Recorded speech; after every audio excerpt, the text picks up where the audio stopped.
Hi everyone, my name is Jessie. I'm from Santa Monica, Los Angeles. If you live with retinitis pigmentosa, like I do, you probably know this feeling. The moment the sun goes down, everything changes. During the day, I can manage fairly well, but once the lighting drops, even simple things become difficult. Parking lots feel darker than they should. Hallways lose their detail. Buttons, signs, and small objects almost disappear. One evening, I was leaving a building and heading toward the elevator in a parking garage. The lights were dim and the panel was in shadow. I knew the buttons were right there in front of me, but I simply couldn't see them clearly. I hesitated for a few seconds, trying to locate the right floor button while people were waiting behind me. If you live with RP, you probably recognize that moment. It's not that the task is complicated. The problem is simply light. Retinitis pigmentosa often affects night vision and contrast sensitivity. When lighting is weak, details blend into the background. Elevator buttons, door locks, restaurant menus, even objects on the ground become harder to detect. Small, everyday actions suddenly require extra effort. After dealing with this situation many times, I started looking for simple tools that could help. That's when I discovered something surprisingly effective, a small, wearable task light. Some people use finger clip lights. Others carry small pocket lights or wearable lights that attach to clothing or a bag. The idea is simple. Instead of relying on the environment to provide enough lighting, you carry a small, focused light source with you. Let me show you how I use it. When I approach an elevator panel now, I simply turn on the light and point it directly toward the buttons. Immediately, the contrast improves. The numbers become clear. The shapes of the buttons stand out. What used to take several seconds of searching becomes instant. The same thing happens in many other situations. If I'm at a restaurant with dim lighting, I can illuminate the menu. If I drop something on the floor, I can locate it quickly. If I'm walking through a poorly lit area, I can direct light exactly where I need to see. For people with RP, the challenge is often not the object itself, but the lighting conditions around it. When you add targeted illumination, the visual information becomes much easier to process. What I like about this solution is that it's simple, it's small, it's affordable, but it can dramatically improve independence in low-light environments. Sometimes the most useful assistive tools are not complex technologies. Sometimes they're small ideas that solve a very specific problem. Now I'm curious about your experience. If you live with retinitis pigmentosa, what situations are the hardest for you when lighting is low? Parking garages, restaurants, walking outside at night?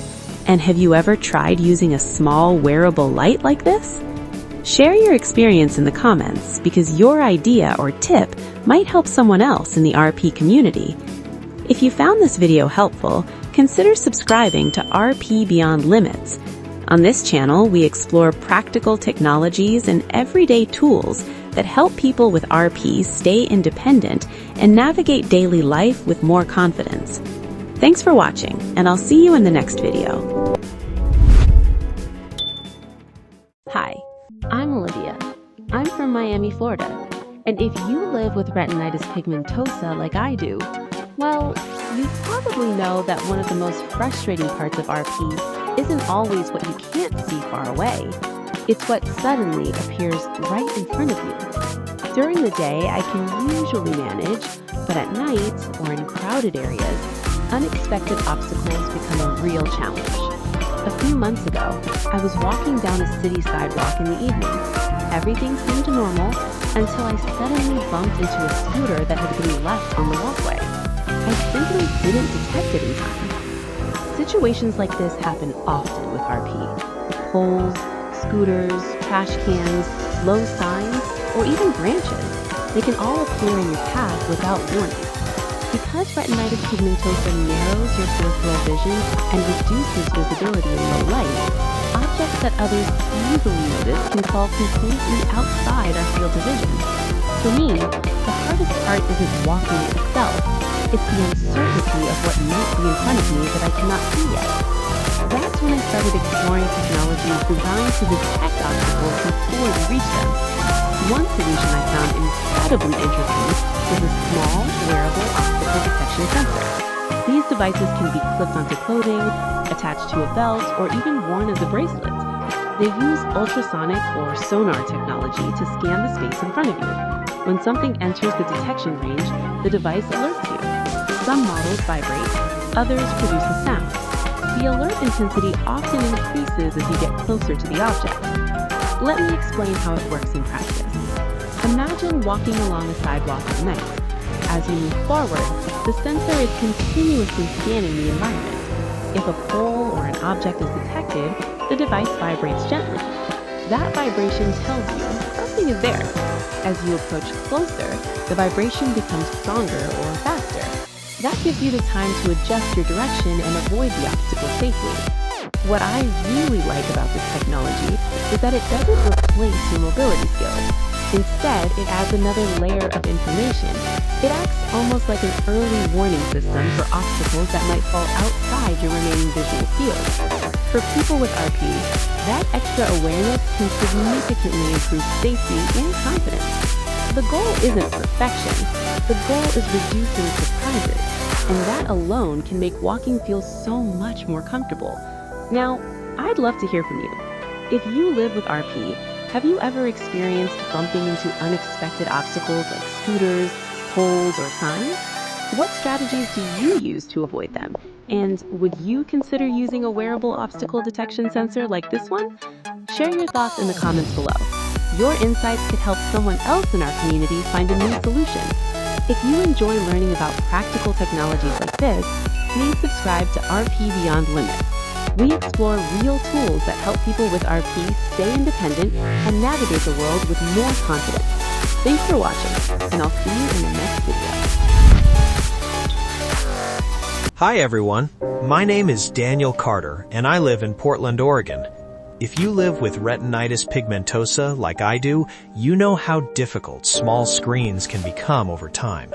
Phones, watches, notifications, they all assume we can easily read tiny text and icons. But as RP progresses, that becomes harder. I started noticing how something as simple as checking the time on a watch became frustrating, adjusting angles, focusing harder, and sometimes still not seeing clearly. Notifications were even worse. Small text just doesn't work well with limited vision. That's when I discovered a different type of smartwatch designed around voice interaction. Instead of relying on visuals, it lets you use voice commands. For example, if I want to know the time, I just raise my wrist and ask, and the watch speaks it out loud. If I get a notification, it reads it to me. Messages, reminders, calendar alerts, everything becomes accessible through audio. This makes a big difference because it removes the visual barrier. Instead of struggling to read, I can simply listen and interact naturally. Another benefit is simplicity. Voice-focused devices reduce clutter and make navigation easier. No more scrolling through tiny icons. For people with RP, this means less strain and less frustration. What's interesting is that voice technology isn't just helpful for visually impaired users, it's becoming common for everyone. But for us, it can completely transform how we use devices. Now, I'd love to hear from you.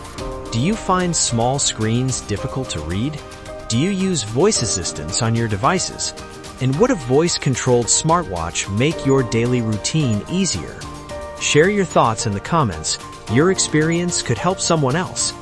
If you want to learn more about practical tools for living with RP, consider subscribing to RP Beyond Limits. Thanks for watching, and I'll see you in the next video. Hi everyone, my name's Michael Torres, and I live in San Diego, California. If you live with retinitis pigmentosa like I do, you know that reading small text can slowly become one of the most frustrating parts of daily life. At first, it's just tiny labels or fine print, but over time, things like medicine labels, restaurant menus, or product packaging can become difficult to read. I remember standing in a pharmacy trying to read the instructions on a medication bottle. The text was small and the contrast was poor. I moved the bottle closer, then farther away, trying to find an angle where I could see the words clearly, but it still felt like guessing.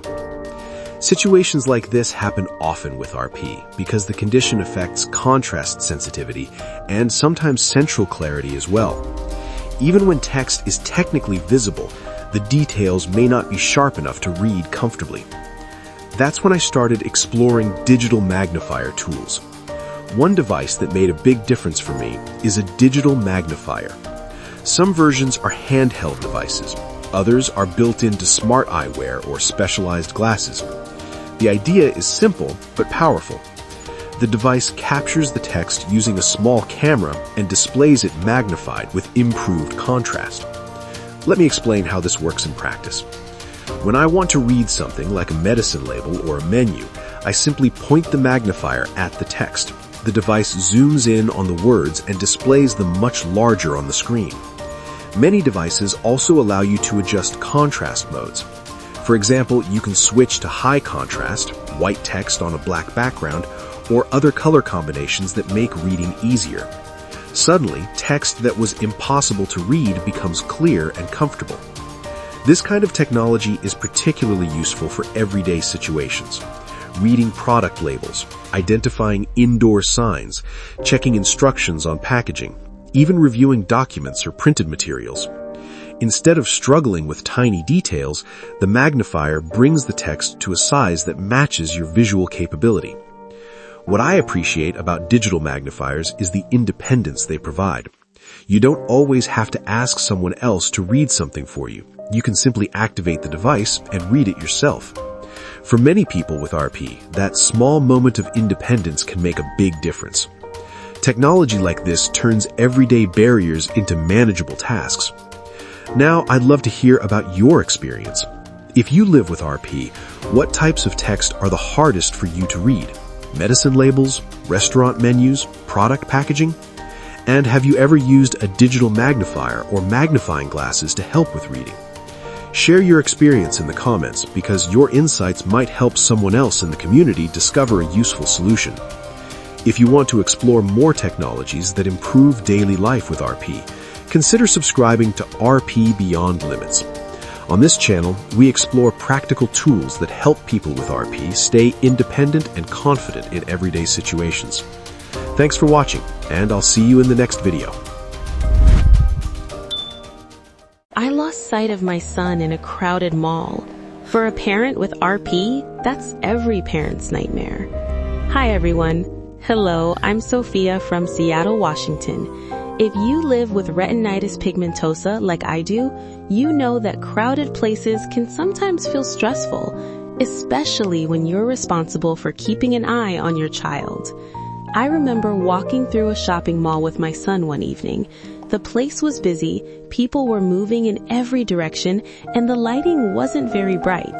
For a moment, he stepped a few meters ahead of me, and suddenly I realized how difficult it was to visually track him in the crowd. With RP, peripheral vision is reduced and night vision can be limited. That means keeping visual contact with someone in a busy environment can be challenging, especially in places like malls, parks, or public events. For parents with RP, that situation can create anxiety. You want your child to have the freedom to move around, but you also want to know exactly where they are. That's when I discovered a simple solution that many parents with low vision use: small visibility and tracking devices designed to help you keep track of children more easily. One example is wearable LED gear. Some children wear small LED clips, illuminated jackets, or light-up shoes. These lights make them much easier to spot in crowded or dim environments. Even from a distance, the bright light makes their movement easier to follow. Another option is a small child tracker. These devices are tiny and can attach to clothing, backpacks, or shoes. They connect to a smartphone and allow you to see the child's position within a short range. Some devices can also send alerts if the child moves beyond a certain distance. Let me explain how this helps in real life. Imagine walking in a park in the evening. Instead of constantly trying to identify your child visually in the crowd, you can quickly spot the LED light they are wearing. And if they move farther away, the tracking device can help you locate them immediately. For parents with RP, this combination of visibility and tracking adds an extra layer of safety and peace of mind. The goal isn't to restrict your child's freedom. The goal is simply to reduce uncertainty and make it easier to stay connected visually or digitally. Sometimes a very small technology can make parenting feel much more comfortable when you have a visual condition like RP. Now I'd love to hear from you. If you're a parent living with RP, what strategies do you use to keep track of your child in busy places? Have you ever tried LED visibility gear or small tracking devices? Share your experience in the comments, because your ideas might help another parent in the RP community.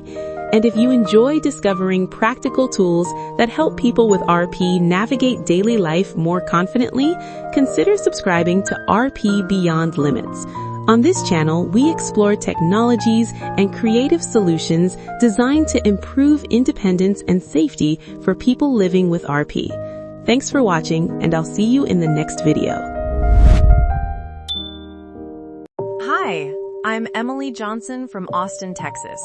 If you have retinitis pigmentosa like me, your eyes can get tired after reading or screen time. I use eye massagers or acupressure tools. Just 10-15 minutes to relax my eyes and reduce strain. They don't treat RP, but they help with comfort. Do your eyes get tired too? Share your tips below and subscribe to RP Beyond Limits.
Hi everyone, my name is Jacob, and I live in Chicago, Illinois.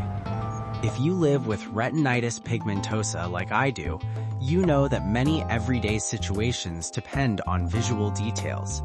Things like identifying objects, reading labels, or understanding what's around you in a room can sometimes become difficult. There have been many moments when I stood in front of something and thought, I know something is there, but I just can't clearly identify what it is. For example, imagine standing in your kitchen trying to distinguish between two similar packages, or walking into a new room and trying to quickly understand where objects are placed. These are small situations, but they happen many times every day. That's when I discovered something that completely changed how I interact with my environment: AI vision apps. These smartphone applications use artificial intelligence and your phone's camera to analyze the world around you and describe it in real time. Let me show you how it works. When I open the app, I simply point my phone's camera toward the object or area I want to understand. The app analyzes the image instantly and begins describing what it sees. For example, it might say, table with a laptop and a cup, or medicine bottle, or door with a handle on the right side. Some apps can even read text out loud, identify products, recognize currency, and describe scenes. What makes this technology so powerful for people with RP is that it turns your smartphone into a visual assistant. Instead of relying entirely on your own vision, you can use artificial intelligence to interpret the environment. It's like having a second pair of eyes in your pocket. I often use these apps when I need to identify objects, read packaging, or quickly understand what's in front of me. It's especially helpful in unfamiliar environments where visual details matter. The most interesting part is that the technology keeps improving. AI systems are becoming better at recognizing objects, describing scenes, and understanding context. For people living with RP, that means the smartphone becomes more than a communication device. It becomes a powerful accessibility tool that supports independence in everyday life. Now, I'd love to hear from you. If you live with RP or another visual condition, have you ever tried AI vision apps on your phone? Which ones do you use? Do you use them for reading text, identifying objects, or navigating spaces? Share your experience in the comments because your recommendations might help someone else in the community discover a useful tool. If you want to learn more about technologies that help people with RP live more independently, consider subscribing to RP Beyond Limits. Hi everyone, my name is Ethan, and I'm from Colorado. If you live with retinitis pigmentosa like I do, you know that moving through busy environments can sometimes feel unpredictable. During the day, I can often rely on my remaining vision, but when lighting drops or spaces become crowded, detecting obstacles becomes more difficult. I remember walking through a park one evening when I nearly walked into a low branch that I simply didn't see in time. Situations like this are common for people with RP because peripheral vision is reduced and objects outside the central field can appear suddenly. That's why mobility tools are so important for many people with low vision. One interesting innovation is the smart cane. A smart cane looks similar to a traditional mobility cane, but it includes additional sensors designed to detect obstacles around you. These sensors can scan the space ahead and sometimes even above ground level. When the device detects something in your path, it sends an alert through vibration or sound. Let me explain how this works in practice. As you walk forward, the cane continuously scans the area in front of you.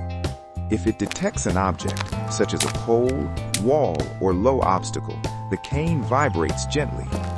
The vibration becomes stronger as you get closer. This early warning gives you time to slow down, adjust direction, or prepare to navigate around the obstacle. Some models can even detect obstacles at chest or head level, which traditional canes may not always identify. For people living with RP, tools like this can add another layer of awareness. The cane still performs its traditional role for detecting ground-level obstacles, but the sensors extend that awareness further into the surrounding environment. It's not about replacing traditional mobility techniques. Instead, it's about combining them with technology to increase safety and confidence while walking. For many people with RP, that extra information can make navigating streets, parks, and unfamiliar spaces feel much more manageable. Mobility tools like smart canes demonstrate how technology can support independence and safe movement in everyday life. Now, I'd love to hear from you. If you live with RP, do you currently use a mobility cane or other navigation tools? Have you ever tried a smart cane with obstacle detection features? And what environments feel most challenging when you're walking outdoors? Share your thoughts and experiences in the comments, because your insights might help someone else in the RP community discover new mobility solutions. If you want to learn more about technologies that support independence for people with RP, consider subscribing to RP Beyond Limits.